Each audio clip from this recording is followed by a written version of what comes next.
Hi, I'm Bob Wasico, and I'm a senior loan officer at Academy Mortgage in Chandler, Arizona. And this is the second of a six-part video series called How to Make Your Open House a Success. In this video and the next, we're going to talk about open house basics. It's a big topic, and we will require us to break it into 2 episodes to properly discuss it in an effective way. Let's start with why we hold open houses. First, to win the listing.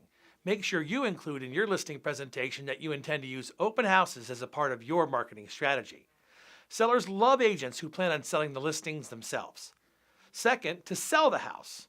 That sounds pretty obvious, but you would be surprised how many agents show up to an open house with no plan to sell that house that very day.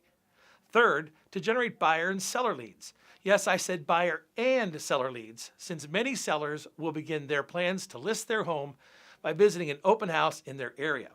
And fourth, to prepare the seller for a price reduction or to make changes to the property. It's often much easier to pass on the opinions about price or condition of the home from open house visitors to the seller than to make those comments yourself. Who are we hoping to meet at our open house? I forecast the demographics of our perfect buyer before the open house. How old will they be? What size family? For instance, a 2-bedroom townhouse will probably be most appealing to a young single person or couple, or someone who is downsizing. A large family probably won't be a good match due to the bedroom count alone. So when someone arrives who fits your mold, focus on them.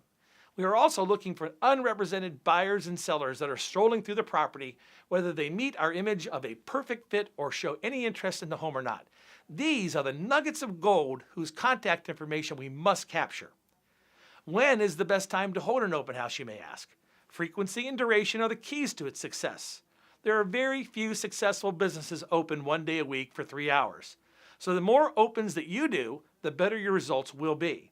The best time to hold an open house is the first day, weekend, and week on the market, and immediately after a status change. What kind of status change would you ask? A price reduction, the completion of a repair, or some addition of a special incentive works well. Weekends are great, but weekday afternoons can attract a lot of visitors too. There are many ways to promote an open house. A few ways that we find effective are to notify the MLS.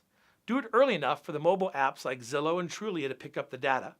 You'll want to alert the neighbors by door knocking, posting to your social media pages such as Facebook and Twitter, using directional signage, hosting broker preview parties a few days before the open house, alerting the seller's friends and family, networking at realtor events, and signing up for MLS and area-specific tours. Watch video 3 of our How to Hold Better Open Houses series for the completion of Open House Basics.